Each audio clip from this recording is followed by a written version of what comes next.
Hey there, I am Sanat Srivastav, and in this video I will tell you how you can apply for compensatory offs or comp off in the Emgage HRMS app.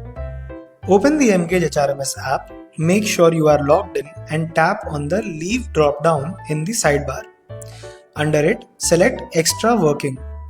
You will see the list of extra working requests that have been approved or rejected, if any, and you can change the tab to see the requests that are waiting for approval. Tap on the plus icon on the bottom right to open the extra working request window. Enter the date when you worked extra and mention the timings. Now, select your reason for working extra and submit your request.